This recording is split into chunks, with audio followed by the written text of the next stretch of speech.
Dunia tidak ideal bahkan buat Nabi Muhammad. Nabi meninggal di usia 63 tahun. Tua apa nggak tua? Nggak tua.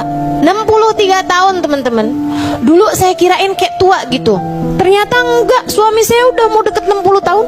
Liatin suami saya kayak tuaan saya dari dia. Masya Allah. Ternyata nggak tua-tua amat. 63 tahun tuh nggak tua. Tapi Nabi meskipun meninggal di usia 63 tahun sudah menguburkan 6 dari ke-7 putra-putri beliau. Dunia tidak ideal buat Nabi Muhammad. Pantesan yang meninggal duluan bapak apa anak? Bapak, teman-teman. Pantesan yang meninggal duluan ibu apa anak? Ibu, teman-teman saya sekalian.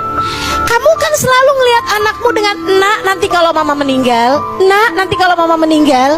Saudaraku sekalian, Nabi Muhammad nggak bisa bilang begitu kepada anak-anaknya karena semua anak-anaknya Nabi Muhammad sendiri yang menguburkan. Kecuali Sayyidah Fatimah yang meninggal 6 bulan sesudah wafatnya Nabi besar Muhammad sallallahu alaihi wasallam. Nabi itu kalau saya liatin tiap sangat dekat sama orangnya meninggal dunia. Nabi saatnya dekat sama ayahnya meninggal sebelum beliau lahir, bahkan hingga belum sempat kenal. Saat dekat sama ibunya meninggal. Saat dekat sama kakeknya meninggal. Nikah sama Sayyidah Khadijah, siapa duluan yang meninggal? Nabi atau Sayyidah Khadijah? Sayyidah Khadijah. Saya sekalian, putra-putrinya semua, sekali lagi semua, kecuali Sayyidah Fatimah. Punya Qasim, Nabi Muhammad kuburin Qasim. Punya Abdullah, Nabi Muhammad kuburin Abdullah. Lahir paling belakangan Ibrahim, anak laki-lakinya sudah Islam. Nabi Muhammad sendiri yang menguburkannya. Punya Zainab, Nabi Muhammad kuburkan Zainab. Punya Ruqayyah, Nabi Muhammad kuburkan Ruqayyah. Punya Ummu Kalthum, Nabi Muhammad kuburkan Ummu Kalthum. Dunia tidak ideal buat Nabi Muhammad. Kamu mau berharap apa dari dunia? Pengen hidupmu senang terus-terusan? Gak ada ceritanya, teman-teman. Dunia bahkan sekali lagi tidak ideal buat manusia paling tercinta di sisi Allah Subhanahu wa ta'ala. Bagaimana kamu berharap bisa duniamu ideal? Gak mungkin, gak mungkin, gak mungkin. Diuji pasti diuji. Entah miskin, entah sakit, entah sulit. Kan begitu? Orang yang kita cintai meninggalkan kita, orang kita sayangi meninggal dunia. Hakadat dunia. Emang kayak gitu ceritanya dunia. Saya kalau ngadu sama guru saya tentang suatu hal dari urusan-urusan dunia gitu kan, sampai sekarang belum ada anak nih Hubaba. Hakadat dunia Halimah. Dunia emang kayak gitu Halimah. Mau ngarep apa? Semua diuji, semua dengan masalah masing-masing. Jangan sok merasa kamu paling gede ujiannya. Yang paling gede ujiannya Nabi Muhammad. Jangan juga ngerasa bahwa hidup akan baik-baik aja terus-terusan. Gak mungkin juga. Bahkan kepada Nabi Muhammad aja gak gitu. Saya tuh sampai sering mikir loh, kenapa ya Allah tuh ngasih ujian menabi gedenya luar biasa.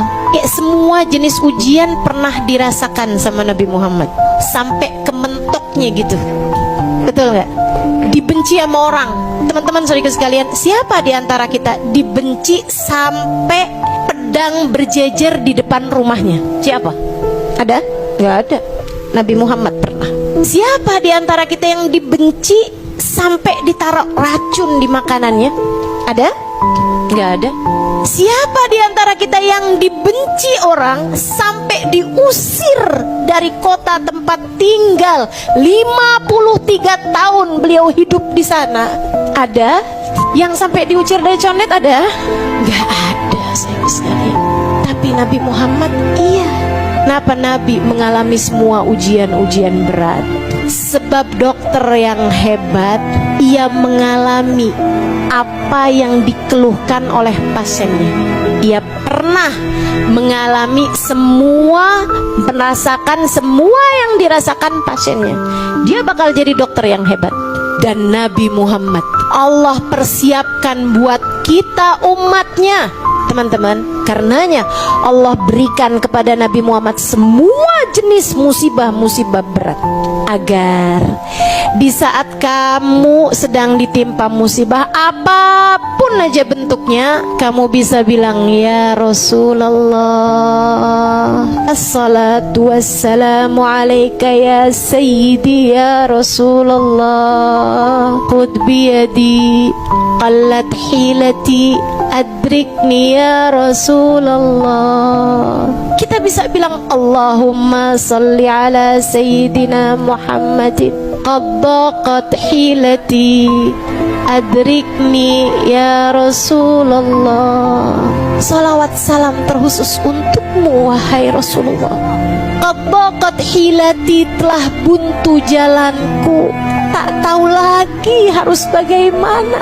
Adrikni ya Rasulullah, tolong selamatkan aku dengan syafaatmu wahai Rasul.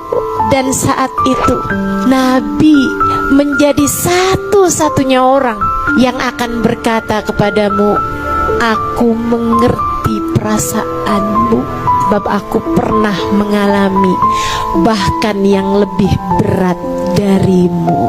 Jadi kenapa Nabi diberi ujian sebesar itu dalam hidupnya? Karena rahmat Allah kepada kita umatnya, agar kita umatnya tak pernah perlu merasa sendirian menghadapi apapun yang terjadi dalam kehidupan.